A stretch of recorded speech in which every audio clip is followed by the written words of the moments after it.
Here are my 4 favorite tools and resources for creating presentations. You're going to want to stick around for all 4 because they all kind of fit together in a neat little package, so don't miss out on any of these.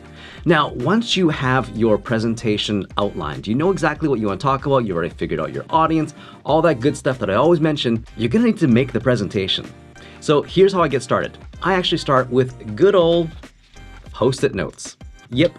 Post-it notes are my go-to way to organize my thoughts, to put them everywhere visually so that I can just brain dump, put everything in, do a brainstorming session. This is great, especially when you are working with a team, because everyone can sort of just put their messages up there, put their notes up there, put their ideas up there. Anything related to creating the presentation, put them onto these Post-it notes, put them up visually.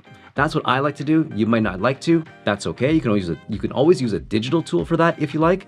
But for me personally, I love using the tactile visual of a Post-it note because then I can go around and rearrange them. I can put them in any order I like. That helps me to visualize the presentation. Now, the second thing is something that might be a little bit counterintuitive because I often hear people say, oh, don't you dare open up the presentation software before you get anything started with your presentation, with creating it. Well, for me, I like to go right into using the presentation software after I've got all the ideas down from the Post-it notes.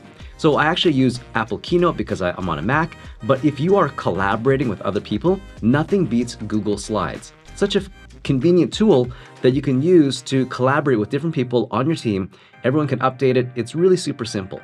So I take everything from the Post-it notes and I essentially just arrange them into the presentation slides. I have headings for each section. Maybe one is one-stop shop, one is using tech. And then of course I put in other sort of notes or ideas or topics within that and just arrange everything neatly in the presentation deck. The third part is putting together the visual part of the presentation. I have everything laid out, have all my ideas and topics down. Now I need to make it look pretty. So my go-to is a site called Pixabay. They have a lot of photos, videos, illustrations. I always go there to look for images to put into my slides to represent what I'm trying to explain through my words. So I don't usually just want to have a bunch of notes on the slides. For me, that's a huge no-no. I like to have more of a visual representation of what I'm talking about. So, for example, if it's using tech, I might actually find some images of tech.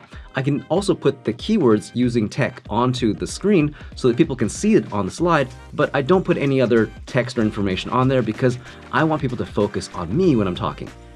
Another great site that you can go to is called Pexels. That's another great site for photos and for videos. You can also go to Unsplash for some great photos as well. But for me, Pixabay is just a one-stop shop where I can find photos, videos, and any kind of illustrations I might need for my presentation.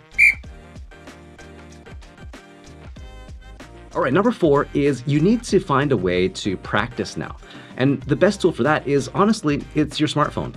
Use your smartphone to film yourself, to record your voice, to see how well you are performing in front of the crowd.